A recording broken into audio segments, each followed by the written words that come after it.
السلام علیکم ناظرین ہمارے معاشرے میں صدیوں سے کئی بدعات اور خرافات کو دین میں شامل کر دیا گیا ہے اور اس پر عمل پیرا بھی ہوا جا رہا ہے۔ کئی بدعات کے بارے میں تو کرنے والے کو بھی معلوم ہوتا ہے کہ اسے نبی علیہ الصلوۃ والسلام نے منع فرمایا ہے یا اہل علم بھی اس سے بچنے کی تلقین فرماتے ہیں، مگر آج ہم آپ کو ایسی بدعات کے متعلق بتانے جا رہے ہیں جس کا بہت ہی کم لوگوں کو معلوم ہے کہ یہ بھی غلط یا شیطانی عمل ہے۔ جی ہاں، اس عمل کو بہت سے لوگ صدقہ سمجھ کر کر رہے ہیں، جیسا کہ جب بھی کسی کے گھر میں کوئی پریشانی، آفت یا بیماری آ جاتی ہے یا حقیقتاً جادو کے اثرات ہو جاتے ہیں تو کئی لوگ گوشت لے کر ویران جگہ یا قبرستان یا کسی بھی جگہ پر پھینک دیتے ہیں، یا اس کے علاوہ چھت پر بھی پھینک دیتے ہیں کہ یہ گوشت یا کھائی ہوئی چیز چیل اور کوے کھا جائے، اور اگر یہ ویرانے یا قبرستان میں پھینکی تو یہ گوشت چیل، کوے اور آوارہ کتے بھی کھا جاتے ہیں، اور جو عام معصوم جانور یا پرندہ ہے اس کے لیے کچھ بھی نہیں بچتا، اور اکثر تو عام پرندے یا جانور گوشت بھی نہیں کھاتے۔ دراصل اکثر لوگ کسی پریشانی، آفت، بیماری کے نتیجے میں کسی بدعتی عامل پیر، قبر پرست کے کہنے پر یہ کرتے ہیں،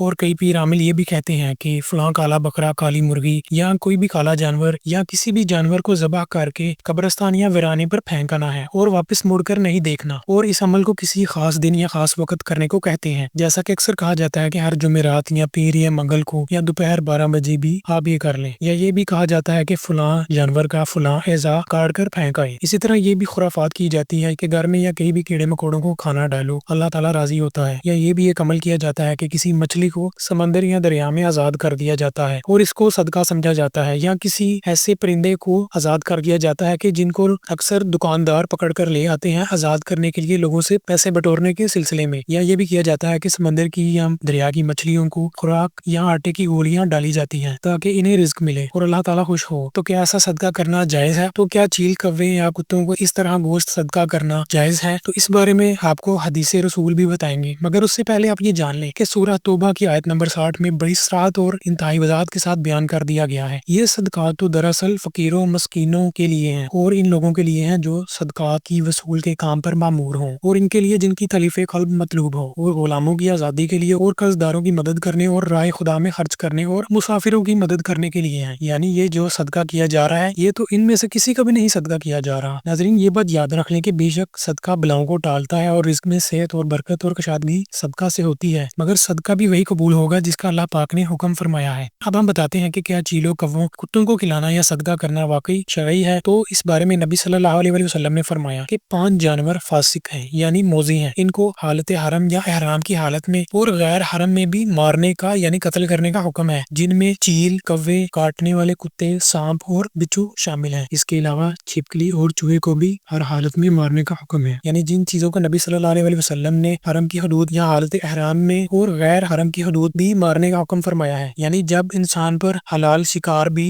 منع ہو جاتا ہے اور حرم کی حدود میں تو پودے کاٹنا بھی منع ہے، مگر پھر بھی ان جانوروں یعنی چیل، کوے اور کاٹنے والے کتے کو مارنے کا حکم دیا ہے۔ اور جو لوگ ایسے جانوروں کو صدقہ کرتے ہیں اور گوشت صدقہ کرتے ہیں جو کہ جانوروں یا پرندوں میں گنڈے ہیں، مثلا چیل، کوا تو خود چھوٹے پرندوں کا شکار کر کر کھا جاتے ہیں، حالانکہ اگر صدقہ کرنا ہے تو گرمی یا سردی کے موسم میں ان پرندوں کے علاوہ انسان دوست پرندوں کے لیے دانا پانی رکھے۔ اور یہ چیل، کوے، کتوں کو گوشت دینے یا دلوانے والے یہ کیوں نہیں سوچتے کہ ہم عجمی ممالک میں اتنی غربت ہے، بالخصوص جنوبی ایشیا کے مسلمان ممالک میں، اور قرآن میں جن لوگوں کو صدقہ کرنے کا حکم دیا گیا ہے لوگ ان کو صدقہ نہیں دیتے، اور یہ قبر پرست اور جاہل عامل پیر ان پر صدقہ کیوں نہیں کرنے کو کہتے؟ جو لوگ کرائے کے گھروں میں رہتے ہیں، بے روزگاری کے عالم میں رہتے ہیں، غربت میں رہتے ہیں، جن کے پاس 2 وقت کی کھانے کی روٹی نہیں، جھگیوں میں رہتے ہیں، یا جن کے پاس صحیح پہننے کو کپڑا نہیں، مگر یہ لوگ ایسے غلط جانوروں کو گوشت صدقہ کرنے کا کہتے ہیں اور مزاروں پر چادریں چڑھانے کا کہتے ہیں، حالانکہ ان لوگوں کو چادر پہنانے کا حکم نہیں کرتے جن کے پاس کپڑا بھی میسر نہیں، اور ایسا صدقہ کرنے کو کہتے ہیں جو غیر اللہ کو جاتا ہے، کیونکہ ان جانوروں کو صدقہ کرنا یا کھلانا حرام ہے، اور ضائع کرنے سے بھی یہ غیر اللہ کو جاتا ہے جس سے شیطان خوش ہوتا ہے۔ اور اگر حقیقت میں بھی کسی شخص پر جادو ہو تو ایسا صدقہ کرے تو اس پر جادو یا شیطانی اثرات مزید بڑھ جاتے ہیں، اور جن جمعرات کے دن یا مخصوص دنوں میں یہ لوگ ایسا نہیں کرتے تو شیطان ان کو مزید تنگ کرتا ہے، یعنی اس نے ایک طرح کا بتہ بنایا ہوتا ہے۔ مگر ناظرین، یہ بھی بات یاد رکھ لیں کہ جادو، جنات، نظر بد کچھ نہیں کر سکتے اگر آپ ان بدعات سے بچے 5 وقت کی نماز پڑھیں، اور نماز کے بعد آیت الکرسی اور سورہ اخلاص، فلق اور سورہ الناس پڑھیں، اور اسی طرح فجر اور مغرب کے بعد 3 مرتبہ سورہ اخلاص، فلق اور الناس پڑھیں، کیونکہ نبی صلی اللہ علیہ وسلم نے فرمایا جو یہ اذکار صبح کے وقت کرے گا تو صبح سے لے کے شام تک، اور شام کے وقت کرنے سے شام سے لے کے صبح تک کوئی چیز بھی اس کو شر نہیں پہنچا سکتی، اور باقاعدگی سے کرتے رہنے سے ایک وقت آتا ہے کہ یہ جادو، جنات کے اثرات، نظر بد کے اثرات بالکل ختم ہو جاتے ہیں اور بلائیں ٹل جاتی ہیں۔ بعض لوگوں کے ذہن میں یہ بات آتی ہے کہ ایک کتے کو فحشہ عورت نے پانی پلایا تو وہ جنت میں چلی گئی تھی۔ تو ان کے لیے عرض ہے کہ کتے یا کسی بھی جانور کو عام حالت میں کھانے پینے کے لیے دینا یا ان کو زخمی حالت میں پا کر ان کی نگہداشت کرنا جائز اور ثواب کا کام ہے، مگر کاٹ کھانے والے کتے اور ایسا کتا جس کے ماتھے پر دونوں آنکھوں کے درمیان سفید داغ ہو، اسے مارنے کا حکم ہے اور اسے نبی علیہ الصلوۃ والسلام نے شیطان کہا ہے۔ اور جیسا کہ پہلے بھی آپ کو حدیث بتائی ہے کہ نبی علیہ الصلوۃ والسلام نے چیل، کوے اور کاٹنے والے کتے اور سانپ اور بچھو کو حالت احرام یا حرم کی حدود میں مارنے کا اور غیر حالت احرام یا غیر حرم کی حدود میں بھی مارنے کا حکم فرمایا ہے۔ اور چونٹیوں اور دیگر کیڑے مکوڑوں کو خوراک اور اسباب اللہ پاک خود دیتے ہیں۔ جہاں مردار آئے، کھانا یا میٹھا گر جائے، اللہ پاک خود ہی چونٹیوں یا کیڑوں کو پہنچا دیتے ہیں۔ ان کے بھوکے پیاسے کا اللہ پاک نے آپ سے نہیں پوچھنا۔ کیڑے مکوڑوں کو بھی مارنا جائز ہے سوائے چونٹی یا اس کے علاوہ چند اور کے۔ تو ناظرین، یہ تھی آج کی غیر شرعی صدقے سے متعلق ویڈیو۔ ملتے ہیں اگلی ویڈیو میں دلچسپ موضوع کے ساتھ۔ السلام علیکم۔